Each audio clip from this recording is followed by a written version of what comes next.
Hi everybody, and welcome to day 7. My name is Dr. Karen Orlemans, and I am your instructional coach as I help you to navigate this new world of home-based learning successfully.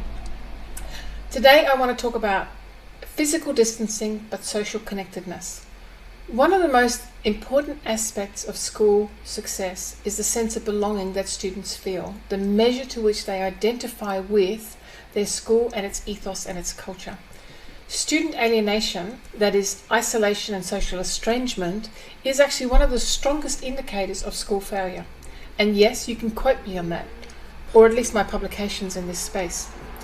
And here we are causing an entire generation of young people to be socially isolated from their peers. Talk about a mental health disaster.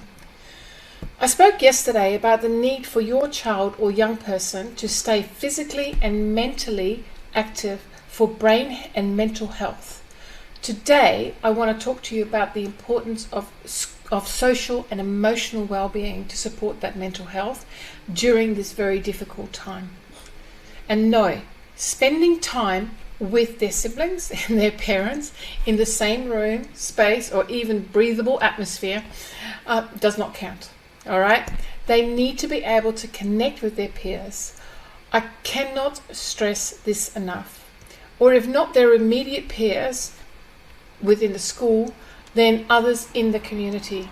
Now, there are a few interesting ways of doing this. Let me just take you quickly through 3 of them. The first one, and the one that obviously springs to mind immediately, is social media. I understand you don't want to give them a social media account, particularly if they're under 12 in any way they can't. And I'm not advocating that in any way at all. But maybe you as a parent can use your account to help them connect to members of their classroom. Now, or perhaps other family members or even other members in the community. You can use Messenger, WhatsApp or Skype without connecting with them or inviting them into your personal Facebook space, if that's of concern, and I would certainly understand how that might be. Other options that you might want to explore include something like Zoom. Okay, now Zoom is a connecting platform that is free to sign up.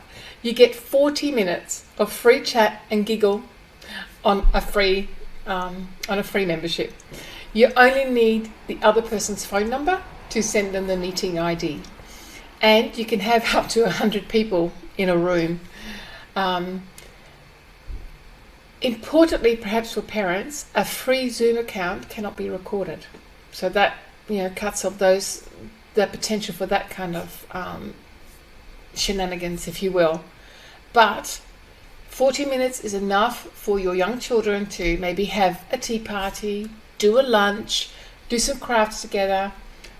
You can think of the options in a physically distant way, of course. A second option for social connectedness is to actually explore the world of online classes. Now, there are a host of new classes becoming available every day from some very reputable sources that are about engaging your child socially outside of their immediate environment and into a like community. As I come across them, I'm actually putting them on my Facebook page, so go and check it out at Kairos CT. There was one today, for example, that was being held through the National Museum of Australia here in Canberra. They hosted a live session and are hosting more of these that take you virtually through the museum and its collections. They discuss it, particular items, they answer questions, they encourage the making of a craft and sharing of that online in their online space. Just lots of fun for your child in a very safe environment, allowing them to engage socially outside of the home. And if you ensure that some of the peers are there, well, maybe in a small group of like-minded children. Now, this third option is not going to be popular with a lot of parents, but gaming. Now, to be honest, I'm not a huge fan of gaming. I have sons who game. I know what that is like. But it can certainly be a great way for them to connect with their peers, especially for older teens. I would probably discuss with them how much time they should be spending on it. make this a part of that discussion that I talked about setting their own schedules and being responsible for setting their own goals. Gaming is very much a part of young teens' lives today, both male and female. So rather than saying no gaming, let's talk about healthy gaming. And that can be discussions around how much time they should spend, who they are playing with, when they are playing, even what they are playing, what should be done before they play. Yeah, all of these questions are things that you can have, a discussion that you can have with them on making it happen in a responsible and healthy way. Giving them some of the responsibility, but also giving you the opportunity to then hold them accountable for those decisions. Look, social connectedness is really important, and I can't, as I said, stress that enough.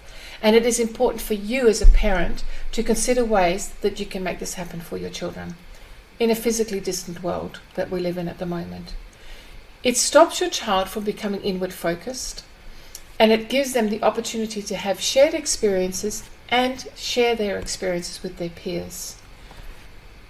It isn't going to stop them from going stir crazy, though it may give them a little bit of opportunity to look outwards and connect outwards. But that's a topic for tomorrow. So I'll talk to you then.